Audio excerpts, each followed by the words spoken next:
On today's episode of Locked On Suns, how Phoenix can dominate the paint in a way they have not in years, and why doing so could decide the NBA championship. Let's go.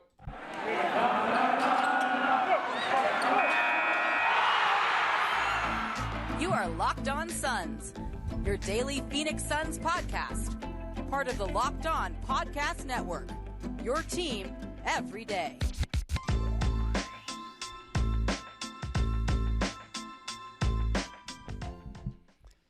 And we're back. This is Locked On Phoenix Suns. We're part of the Locked On Podcast Network, and I'm your host, Brendon Kleen, a credentialed media member covering the Suns for the past 6 seasons, a writer at Suns.com, and the host of the Just Basketball Show, wherever you get your podcasts. A big thank you for making Locked On Suns your first listen here on this Wednesday. I am off to Seattle tomorrow. There will be one more show to close out the week with Aaron Edwards. We're here to talk today about the nitty-gritty of basketball. Yeah, that is what we do on this show from time to time. So hit follow or subscribe. We'll be here every single day for you. Once September hits, we're Monday through Friday for now. Get this show in your feed every time that it airs by hitting follow or subscribe. Become an everydayer. Get locked onto the Phoenix Suns each and every day. Satiate your sicko love of this team. I am right there with you, so we will do it all together as basketball gets closer to us this fall. Talking the paint today. Talking about the interior, a region of the court the Suns have struggled to own in recent years. So we'll go through some of the details of how they've struggled and why it matters that they get better and how they can get better. But let's start with the big picture. The best teams in the NBA own the inside, offensively, defensively, or both. That's not just hypothetical. That's not just my opinion. That is a fact. That is what the NBA shows us, even as the league gets more three-point happy and players who are, ground-bound, post-up, unathletic centers, or even athletic centers who don't get to have the ball in their hands and can't shoot and everything, they continue to struggle. And they continue to be played out of the league. And the teams everywhere take more threes. The paint still matters. The Nuggets were 6th in their at the rim rate last year and 2nd in efficiency at the rim. They were the top four in how they took away the rim defensively. So the team that limited at rim rate the best, the top 4 in that category were the Warriors, Celtics, Bucks, and Heat. Those teams all made, in the case of the Bucks, not so much, but obviously they won the championship 2 years ago and were in the conference finals, or the second round last year. They lose to Miami, but those are 4 of the better defenses in the league, 4 of the best teams in the league. You had the Celtics, Sixers, Warriors, and Nuggets were all in the top 10 in half-court offense, largely because they diversified and were able to get to the basket consistently. And then on the other end, you have both the Bucks and the Lakers, both top 5 in half-court defense. Again, 2 of the better teams in the league. You have a conference finalist and a championship favorite and dominant regular season team in there. So that's just a sampling of the best handful of teams in the league are frequently and clearly represented at the top of these lists. Now the Suns, let's go to their side of things. 30th in at-rim rate, 18th in at-rim efficiency, 12th, and that's on offense. Defensively, outside the top 10 in both rate and efficiency, meaning that they allowed teams to get to the basket and they allowed teams to make those shots at a middling rate. Not terrible, but not elite.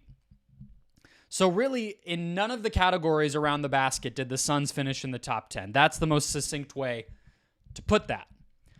In terms of half-court offense, half-court defense, they were the number one statistic that you should feel good about because the personnel defensively and the interior with Durant and Ayton is going to be similar this season, is that the Suns were 5th in half-court defense last year. Now, obviously, a lot of that happened before Durant ever got there, and Ayton had a down year. So it was some of that was other things. Guys like Okogie, guys like Jock Landale, guys like Torrey Craig, obviously Mikal Bridges for most of the year. contributed to that. Ayton did, of course, too. Even a down year for him is like a middling center, not an awful center, but that was, not his best season either. But that's cause for optimism going forward, and we'll talk about it more later on in the show when I go offense and defense.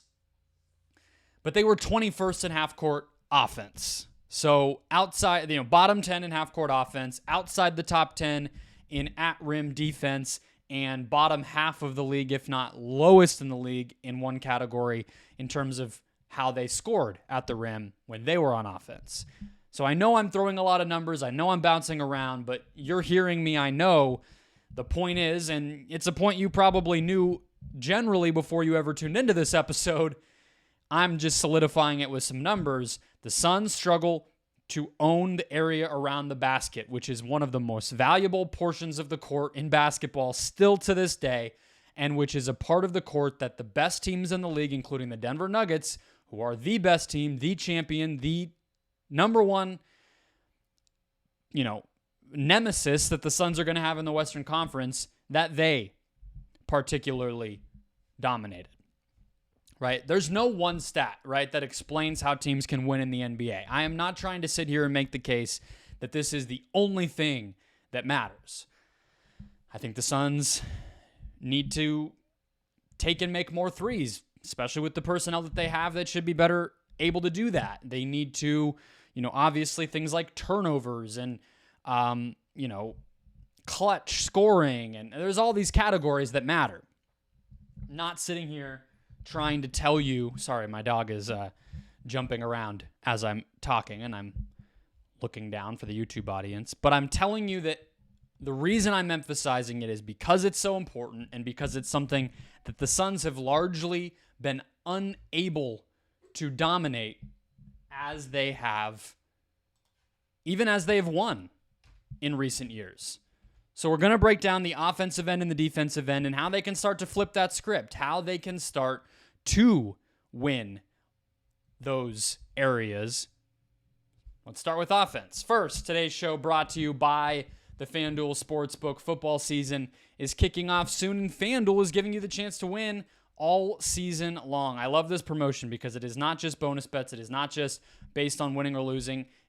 Right now, when you bet on a Super Bowl winner, you get bonus bets each time that they win in the regular season. All right, so I talked about this the first time we promoted it. My sweet spot here is a team that has good value for the Super Bowl, which nobody has minus odds right now, so you're getting pretty good value no matter what in early August. But maybe a team a little bit down in the pecking order of Super Bowl odds, but that you expect to be a great regular season team. So maybe they have a question mark at one position or one side of the ball, but they might have an easy division, something like that. That's your sweet spot. You can use those bonus bets once you get them on spreads, player props, over-unders, and more. Again, you get a bonus bet each time that your Super Bowl pick wins a regular season game using this promo at FanDuel. Here's how to get involved. Visit FanDuel.com/lockedon. Start earning those bonus bets with America's #1 sportsbook. That's FanDuel.com/lockedon. All right. We are talking offense. We're talking paint offense, interior offense. Again, all based on the idea that there is low-hanging fruit for the Suns to establish more control over the most important area of the basketball court as they try to improve and finally get over the hump to win this championship with one of the most talented teams in the NBA, which they clearly are. But let's dive into the numbers, all right? Ayton shot 79% at the rim last season. Devin Booker shot 68%. Bradley Beal shot 72%. Kevin Durant shot 78%. Those were all in the 70th percentile or better for their position. So you're talking about not only a big four, not only a so-called super team, if you'd like to call it that, but a team and an arrangement of players who all have the potential when they get inside to be incredibly effective. Okay? We know that Booker and Durant and Beal, to a lesser extent, can also draw fouls when they get inside. It's not just about making layups and dunks. It is about using that penetration to then get an even easier shot, which if you're a good shooter, and all three of the star scorers are, Ayton can be, it depends. Those are easy points as well. So that's It's where we're starting. We're looking at a situation where this team has the talent to be effective in this category. It's just about doing it, right? They were 17th in transition offense, points per possession. And I'm going to go through this particular on the offensive end really from a Nuggets point of view, because that's obviously the team that eliminated the Suns. That is obviously the team that went on to win the NBA championship. And that is the team that I think also really reinforces and drives home the importance of starting to make progress with the way that you control the paint. I don't know if you're ever going to be better than the Nuggets in that capacity, but they're so physical, they are so big, and they are so they play so forcefully that you have to at least match them, if not surpass them. So again, transition offense is an easy way to get to the basket. The Suns were 17th in transition efficiency. The Nuggets were 3rd.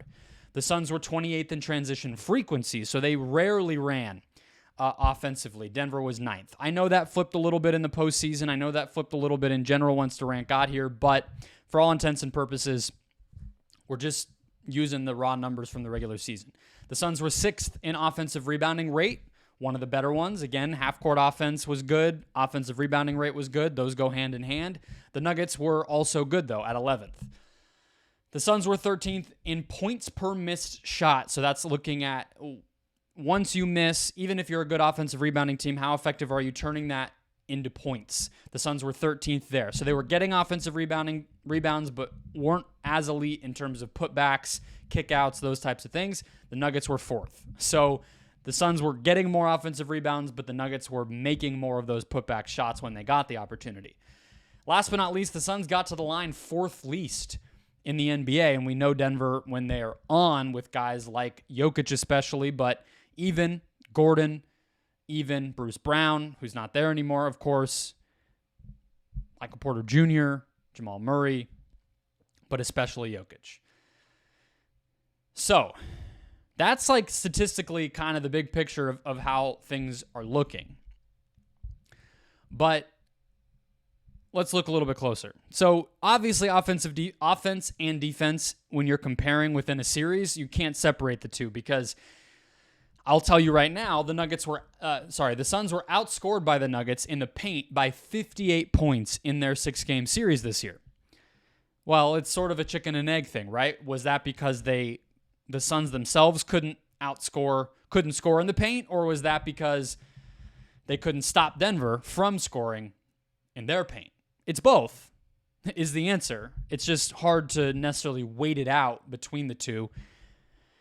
I tend to think that because it's not just a trend from this one Denver series, and it's something we've seen for years now, that I do feel comfortable saying that a lot of it is the offense. We will get to the defense next, but I think in these particular categories, you just saw a Suns team that once their star players were not able to get that penetration, you saw Bruce Brown and Aaron Gordon giving Kevin Durant hell. You saw Booker having to take tough shots or pass the ball because of how much attention he was getting. And he was making a lot. He was still incredible, but was having to make a lot of tough mid-range jumpers or blitz pass everybody in transition in order to get his points. It wasn't as if he was just getting layups every time.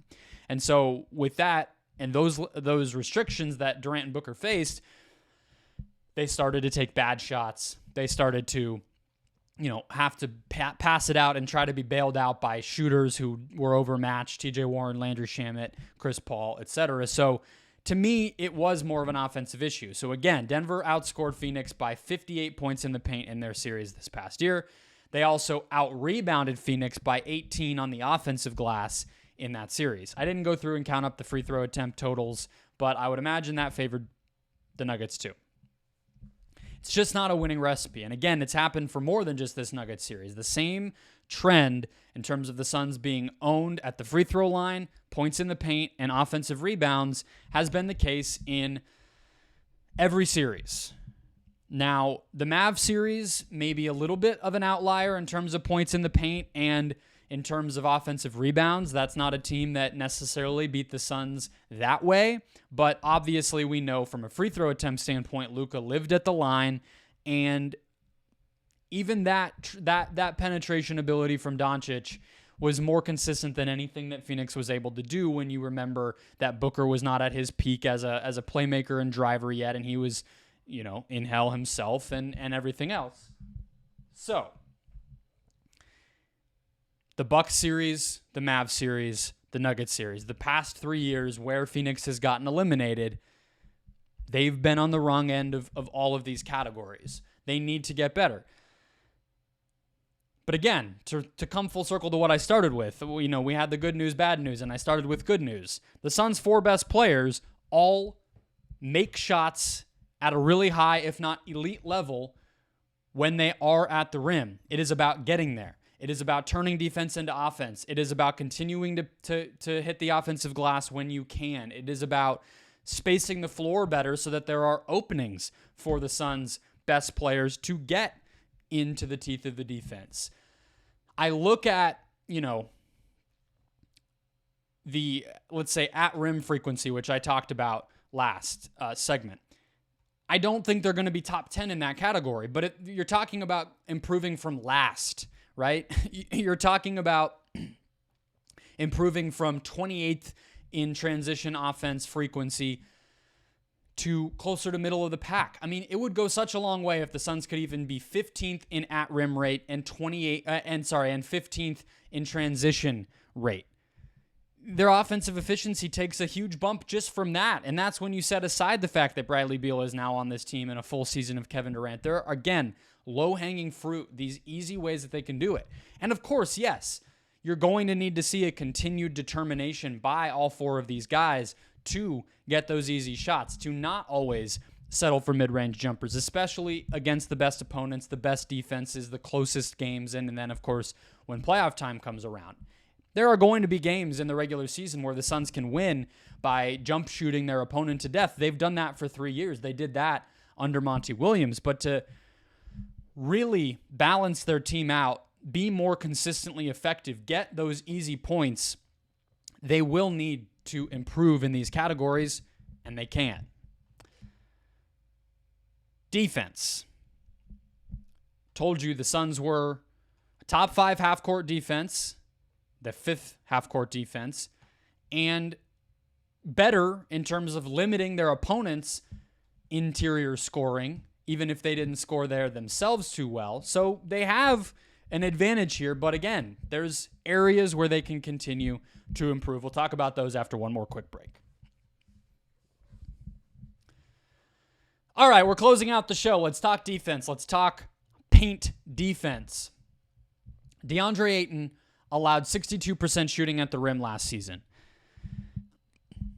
And again, I want to be clear. Defensively, Deandre Ayton took a step back. There were puzzling moments from an effort and an awareness standpoint that were troubling, that got a lot of attention, that should have gotten a lot of attention. But in terms of rim protection, in terms of the just sort of the statistical stuff, yes, the Suns' defense was better when he was off the court, but that's been true even in his best moments. It's just a strange byproduct of them being a fairly deep team and having good backup centers most of his career, et cetera, et cetera. So I don't take it too harshly. And even with all that said, the rim protection stuff was still middle of the pack. And that's fine. Nevertheless, just to illustrate what middle of the pack really looks like, his defensive field goal percentage allowed at the rim was worse than Kristaps Porzingis, Yusuf Nurkic, Zach Collins, and his current new backup, Drew Eubanks. So, not ideal, right? He's better than those guys, and he should be a better defensive anchor on the interior than they are. The Suns were 14th in transition frequency allowed, so again, outside the top 10, and 11th in total transition defense. That's basically the additional offensive impact that they allowed to their opponent by how they defended in transition. It's a cleaning the glass stat, but it doesn't really matter how it's calculated. The point is they were 11th in it, and it's the best we have. All right, so again, not bad, but not elite. And they fouled more than any defense in the NBA. And that's really the starting point to me. That's something that Frank Vogel teams have not really done. And even allowing 62% at the rim is not something that Frank Vogel defenses have typically done, or Frank Vogel starting centers have typically done, right? So I think that you very clearly should be able to clean those two things up. Really, all three of these. And the reason I shouted them out is not just because the Suns were fairly poor at them, but it's because those three things are the hallmark of Frank Vogel defenses. He is going to have an anchor rim protector that is put into position to succeed and is effective at their role. He should make a big impact on Ayton in that category.